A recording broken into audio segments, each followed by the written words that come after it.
Once upon a time, the infamous rover Reynardo plundered the floating isles. Then his mother called him to her deathbed. "Swear to me that you won't die on the gallows," she rasped. Reluctantly, he swore. And he whiled away his days at home with music, cards, and wine. But the Emperor had changed. He'd been good once, a shy, almost humble toad. He'd built universities. But then people started whispering about mass graves in the woods, midnight rituals, victims screaming. The Imperial Ravens would round up entire villages, and no one ever returned. The Ravens had come to Ubar scouting for ancient books said to be of great power. But the librarians had hidden the books, so they'd burnt the librarians. The citizens, outraged, had driven them off. The Ravens had come back with dropships. The kid had fled with one of those books. He was brave and dumb and wanted to join the rebellion. And Reynardo had promised his mother he'd protect him.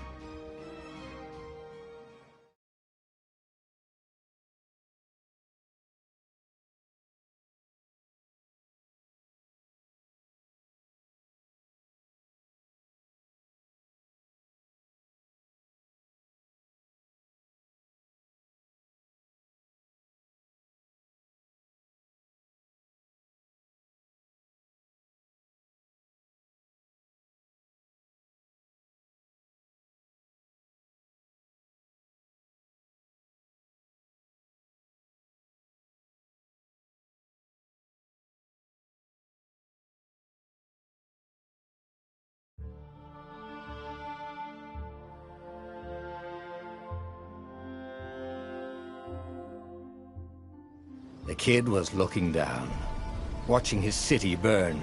"Sorry, kid," Reynardo told the kid. "Look, if we give them the book, they'll leave you alone." "My mother died for this book!" "I promised her I'd protect you." "Oh, damn it." The kid had run off. With the book, of course. So Reynardo had to run after him.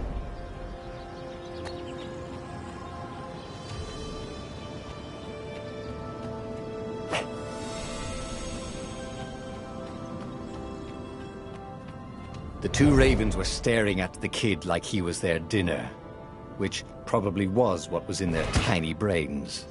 "Hey," Reynardo said. They cocked their heads at him. "Pick on someone as ugly as you."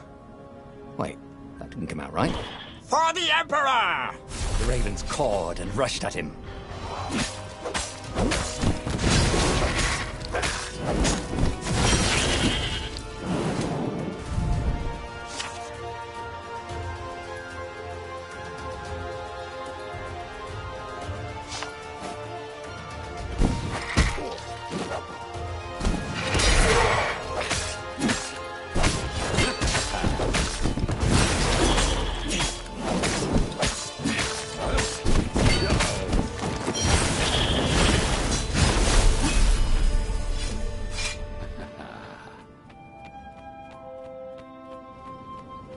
A dropship flew overhead. He hoped they hadn't noticed him. The kid.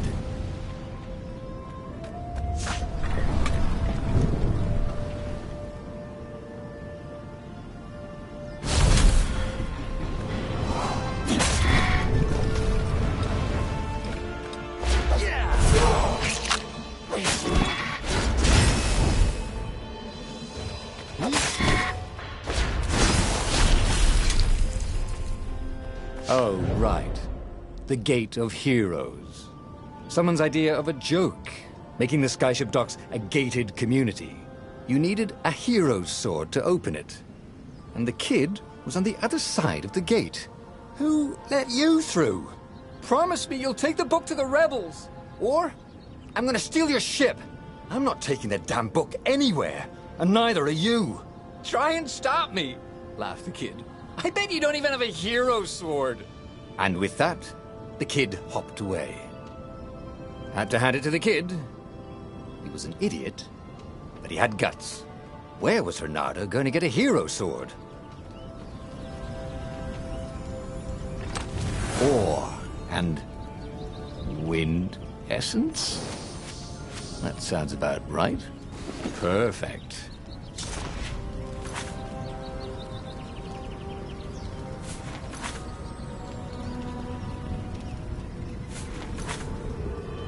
A hero sword. QED.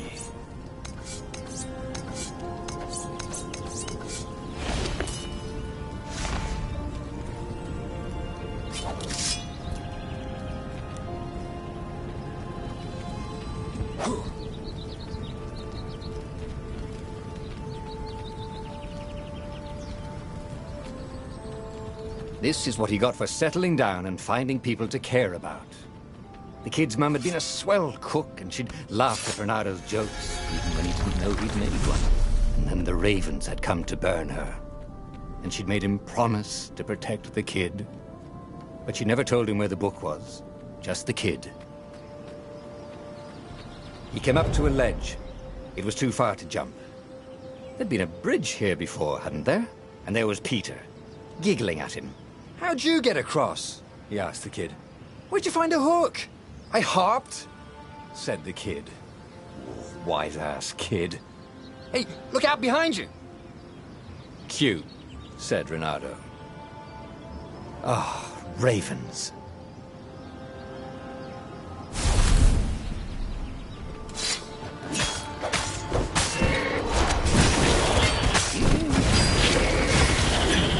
It was time to talk some sense into the kid. Just hook his way across the ledge and chase the kid down.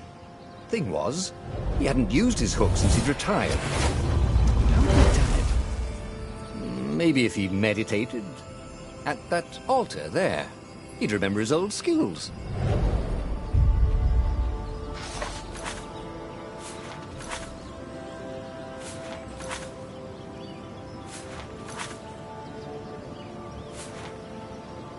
It was starting to come back to him. Something you never completely forgot, like how to freeze time when attacking. The more he fought, the more he'd probably remember.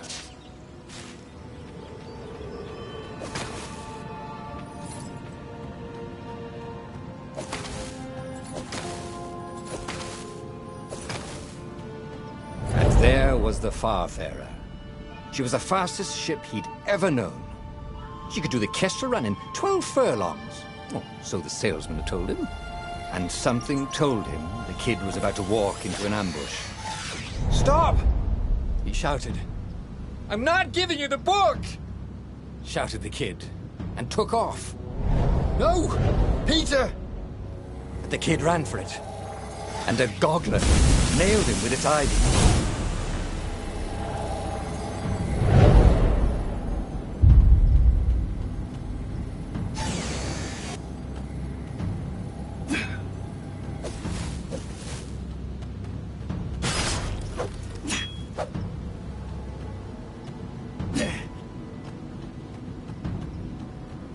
The book was unburned.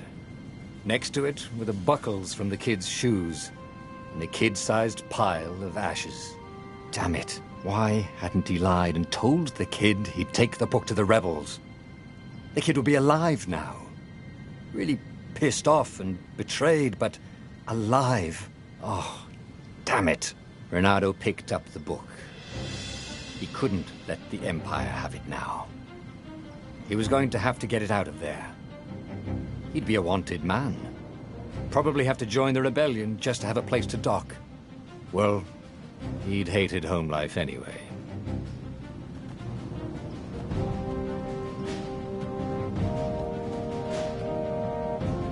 What was the big deal about this book anyway? Maybe he should open it and find out. All that had been years ago. How many? The war was a blur, and now 3 Raven scout ships were chasing him. "Where are you running, rebel?" cawed the Raven captain over the loud hailer.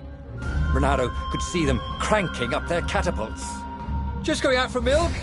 Renato yelled back. "Where can you run?" laughed the Raven horribly. Far behind him, another city was burning. The dark cloud above its island was thousands of Imperial ships. The fleet was doing a thorough job. Take us to the rebel base! I will spare your life! It cawed. The entire jury-rigged rebel fleet was only a few islands to the east. Beyond that were only the pillars of heaven. A sea of endless blood-colored tornadoes. The rebellion was out of time. Unless Renato could bring a game-changer. Maybe he could. Renato had found out where he could find the pieces of the Sky Ripper, the legendary weapon that had exiled the lost gods. Surely a legendary weapon could win the final battle. On the other hand, his old friend Lapino had sent Renato a desperate message saying he had a brilliant scheme to save the rebellion. If Renato could only rescue him. Renato dived the Farfarer towards the abyss. As he felt the heat of the jet stream, the Raven ships peeled off, not stable enough to follow him down there. Now it was time to choose. Lapino or the Sky Ripper?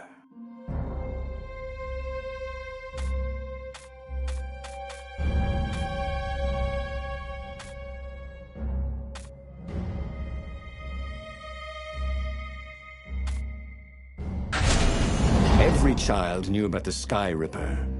The Transcendent Emperor had buried its pieces. What could have brought them to light? This Emperor, Isengrim III, had once been kind, but he'd gone mad. And now he was conducting secret, obscene rituals to bring back the lost gods. Had he, somehow, summoned the long-lost components of the legendary weapon out of the deep places of the earth? It was more than Renato could fathom. But if he could find a legendary weapon, he would use it.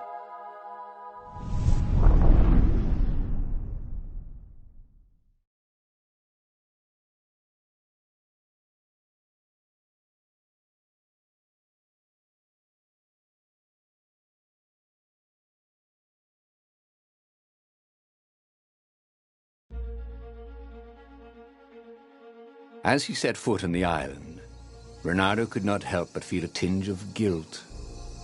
He'd left Lapino behind. He hoped the Mad Rabbit had somehow escaped the Ravens. He hoped they hadn't eaten him. If they had, he hoped they hadn't eaten him alive. Why had he chosen the Sky Ripper? Renato never made plans that required constant vigilance. He was a hero. He didn't think too much. He just went with his gut and hoped it all worked out. The Sky Ripper was a long shot. He'd have to devote himself to it. No side journeys, no rescuing old friends. That was against his nature.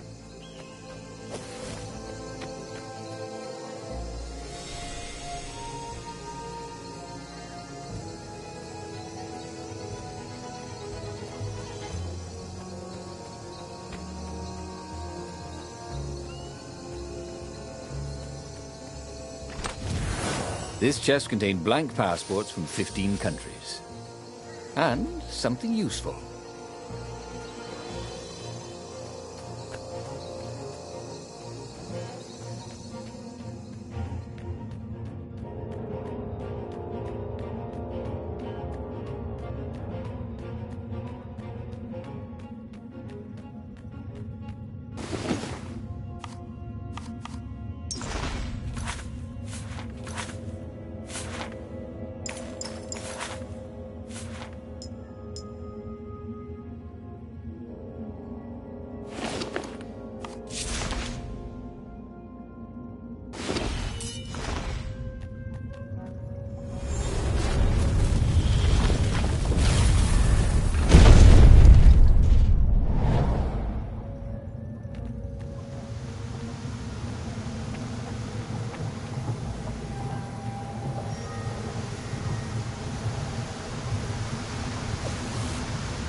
Didn't your mother tell you it's rude to stare? Snapped Renato, a little smug.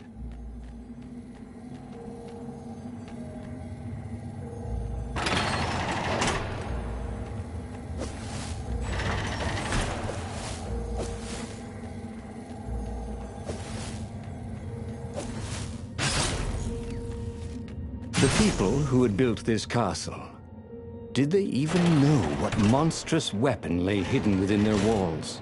The Sky Ripper could destroy anything it touched, or so the legend said. As the Transcendent Emperor had fought the Lost Gods, thousands of thousands had died. But Reynardo had been through wars. The only merciful war was a short one. Reynardo's blood was up. He just needed to smash something.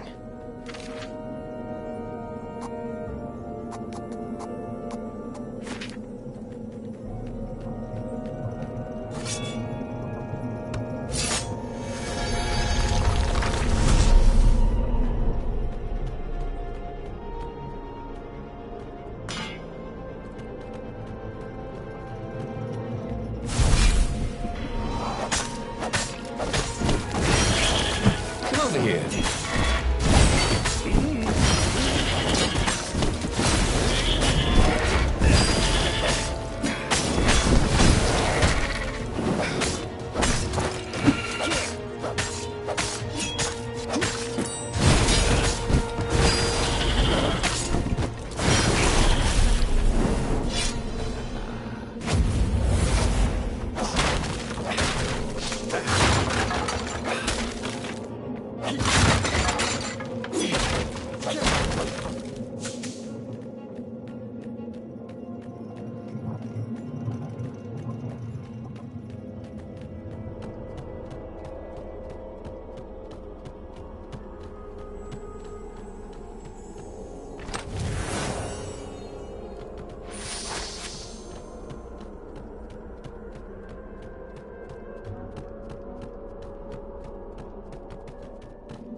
Hero Wall, Hero Sword, Ice Wall, Ice Cube.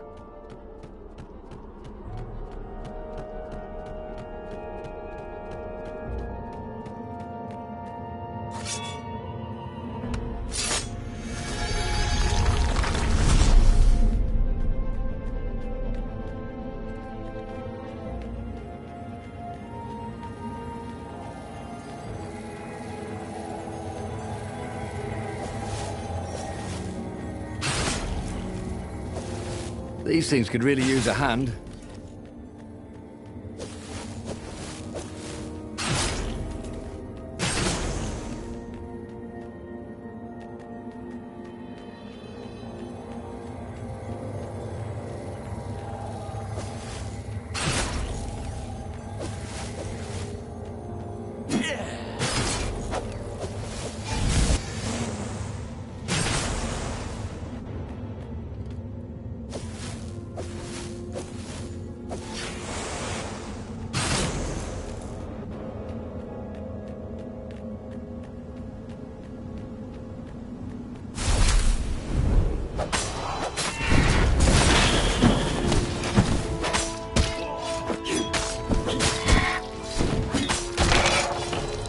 My God, it's full of stars.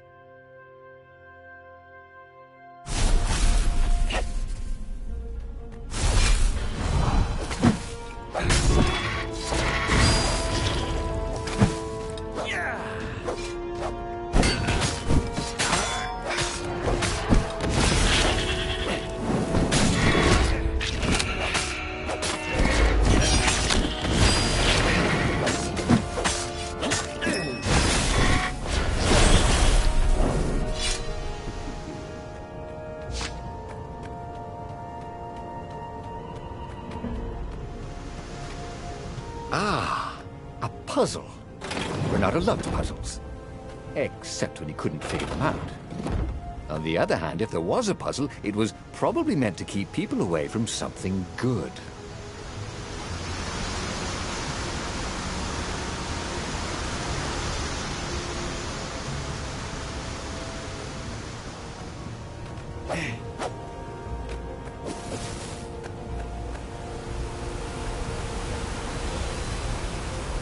See?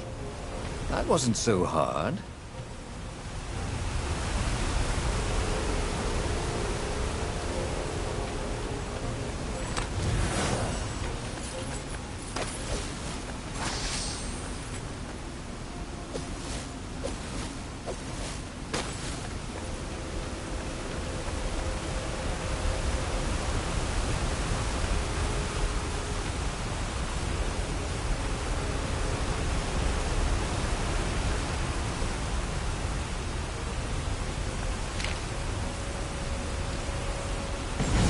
Starting to come back to him. Something you never completely forgot, like how to freeze time when attacking. The more he fought, the more he'd probably remember. There it was. Skyripper's armature. The stuff that dreams are made of. Engineers' dreams, anyway. The device was intricate. No one alive had the skill to make a thing like it. How was it part of a weapon at all? He'd have to ask a scientist, but first, he'd get the second piece. Skyripper had a heart, a core that had come to rest on the next island. Well, there was another island he could reach. Zenobia had just invaded it with her father's Raven battalions. She must be encamped there still. But fighting Zenobia now, that made no sense at all. He'd already sacrificed one friend to get this armature, was it? He didn't need to hurry to face her. She would find him.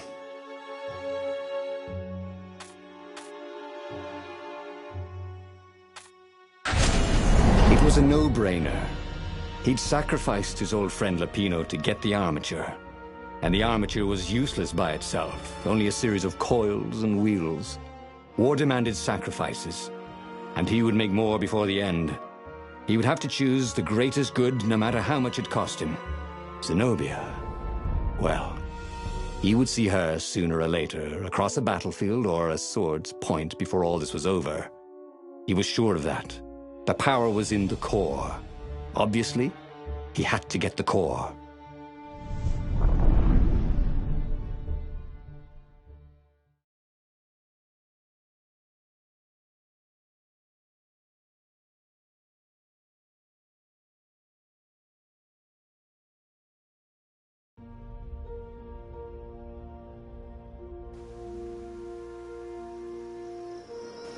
Doubt sunk in before he was even out of sight of the Farfarer.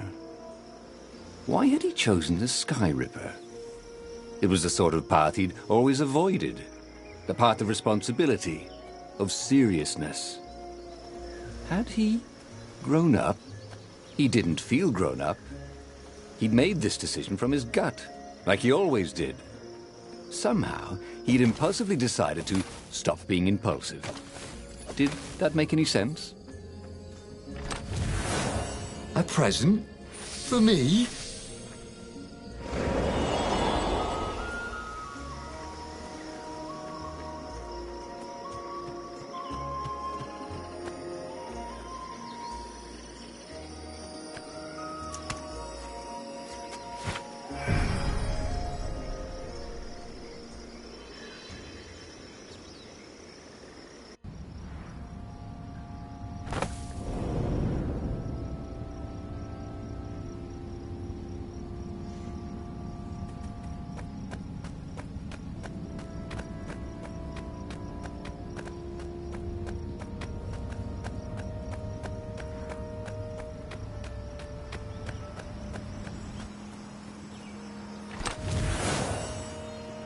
I wonder what I could make with all these sword-crafting materials, thought Renato.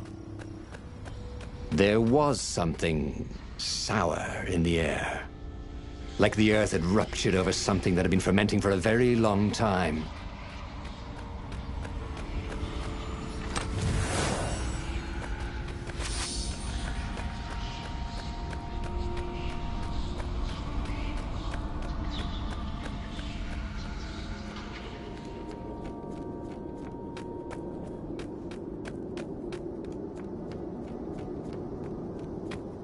Oh, what does the fox say? Asked one raven. Another one called back, Go, dying! and they both laughed hysterically.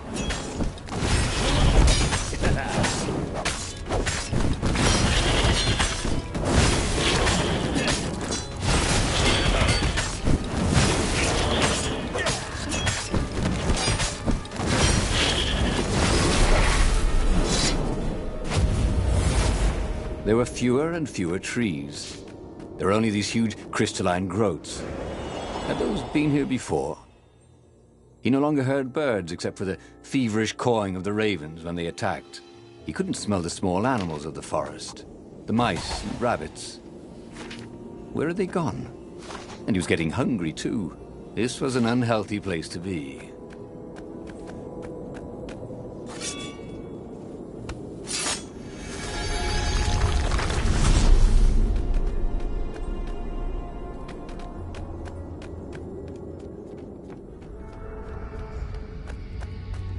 Can't we just agree to disagree?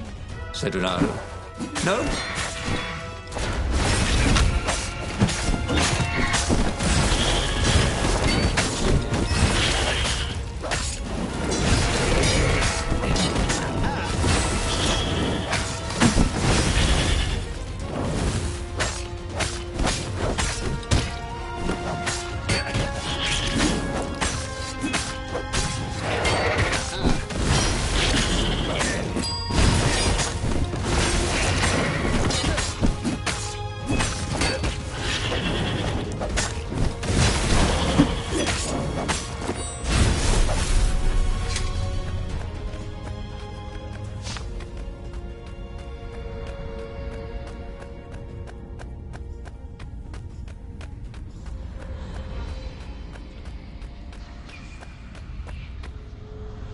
The 20-sided core made him feel physically sick. Once he had sneaked into a temple of the dark arts, and he hadn't liked what he smelt and saw there. This felt like that. As quick as he could, he wrangled the icosahedron into the armature. The wheels began to spin, then glow. The sick feeling quickly spun away. Now he only felt sad. He had lost good friends for this war apparatus. He carried his prize back to the Farfarer. Now he had to make his next move. There was a key Imperial outpost on the Nexus. If this really was some sort of super weapon, he could use it to wreak havoc on the enemy. And if it wasn't, well, better to know that before the final battle. But maybe he should show it to some scientists first. There was an observatory on the Nexus. Maybe he should go there before he fired it.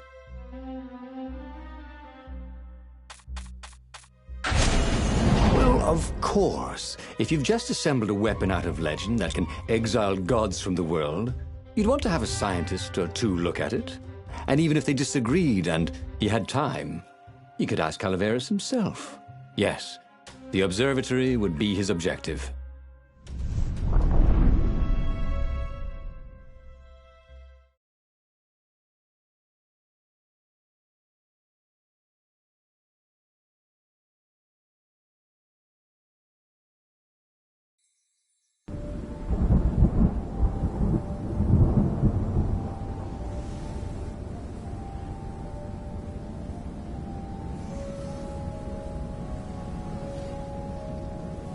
Why had the parts of the Sky Ripper only surfaced now? Thousands of